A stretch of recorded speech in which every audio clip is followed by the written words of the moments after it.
Bonjour éclaireur pro-vérité, bonjour à tous mes condisciples de la battante classe éclaireur pro-vérité. Mon édito aujourd'hui a pour titre « Soyons cette eau vive ». La vie est constituée de choix, des grands, des petits. Nous y sommes en tout cas confrontés le long de notre vie.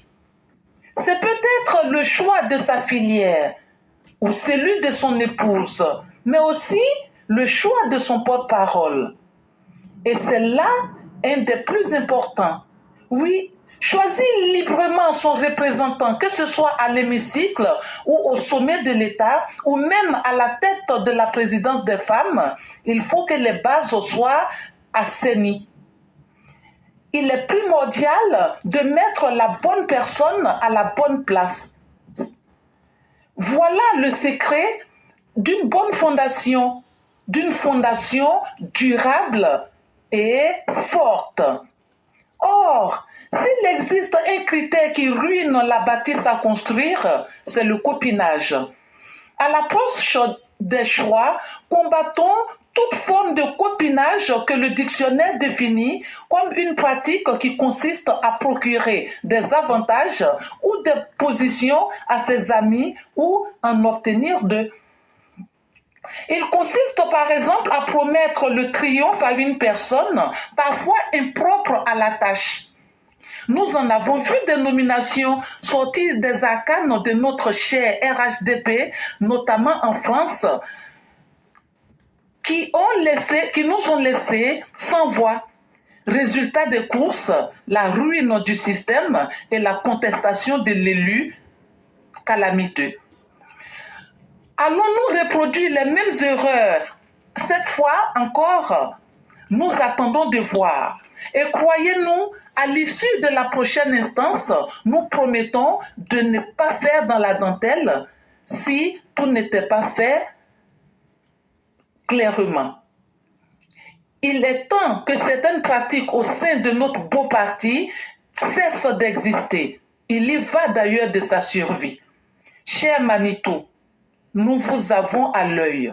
Alors, soyons cette eau vive, propre à la consommation, pour servir à insuffler du nouveau sang à notre parti pour une cohésion saine et sans frustration en son sein. À bon entendeur, salut. Merci et à bientôt. Merci infiniment à Mère Blanc. Mère Blanc évoque ici un sujet qui est très crucial. Elle part d'un postulat philosophique qui parle de la capacité à s'assumer. On pourrait parler de déterminisme et ça nous parlerait même de l'engagement. Ça veut dire quoi? On ne peut jamais exister sans faire des choix. Oh non, moi je n'ai pas envie de faire des choix, mais je viens de faire un choix. Ah non, moi voilà mon choix. Oui, tu as fait un choix. Et donc on ne peut jamais vivre sans choix. Bientôt il y aura l'élection de la présidente des femmes RHDP à Paris, en France. Est-ce que le mode opératoire, il est le bon? Ayons le courage de poser les problématiques dès le départ. Est-ce que dire non, on va choisir quelqu'un? Qui choisit? Sur quelle base? Ou bien on va désigner quelqu'un?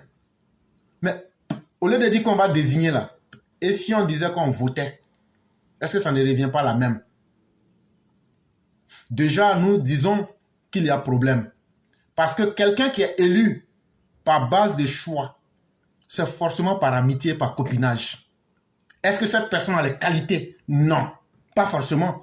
Parce que même sa sélection pose problème. Parce que ceux qui ne seront pas contents vont toujours contester. Est-ce que déjà dès la base, on peut élire quelqu'un qui est contesté? Et donc faisons beaucoup attention. Faisons beaucoup attention. Parce que quel que soit, moi, mon choix, là, ça ne va pas convenir à d'autres personnes. Ces personnes-là peuvent se retirer, alors que nous cherchons à mettre les gens ensemble. Nous cherchons à créer l'unanimité autour des personnes.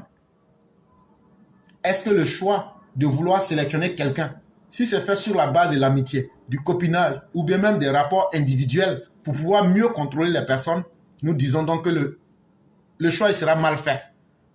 Parce que vous trouverez des personnes qui vous diront en face, ça a été mal fait. Et quand ils vont le dire, ça va diviser. Parce que la manière que tu viens là, c'est comme ça que les gens vont te traiter. Et donc, nous préférons, déjà avant que les choses ne se fassent, nous préférons dire clairement notre position. Le mode opératoire, nous ne sommes pas d'accord avec. Parce que venir dire, bon, on va désigner quelqu'un, mais cette personne que vous allez désigner, un, c'est quelqu'un que vous pouvez contrôler. Deux, c'est une personne que peut-être personne ne connaît. Donc, il y a toujours un cercle qui veut maintenir ses intérêts. Et en même temps, celui qui est élu, s'il a été désigné, c'est qu'il y a une intention de ceux qui le nomment de le contrôler. Et en même temps aussi, il y a une volonté de ne pas insuffler de nouvelles dynamiques. On dit qu'on est un parti qui veut avoir 5 ans, 50 ans. Mais si on n'a pas de nouvelles têtes, de nouvelles expériences, de nouvelles visions, est-ce qu'on va pouvoir résister à l'effet du temps? Donc là, il faut prendre le temps d'insuffler de nouvelles valeurs. Comme disait Nietzsche, il faut être le destructeur qui apporte la nouveauté. Il faut prendre le risque d'apporter des nouvelles têtes, des nouvelles expériences. Sinon, ça sera les mêmes choses et on aura toujours les mêmes conséquences et on va se retrouver que les gens seront divisés et on n'aura pas atteint les objectifs. Et Mère Blanc le fait plus que bien d'évoquer parce que c'est la plateforme Éclaireur Pro Vérité. Nous abordons les sujets sans état d'âme pour mettre les points sur les i, pour ne pas que les gens disent « Mais quand ça s'est passé, vous n'avez rien dit ». En tout cas, on vient de clarifier notre position.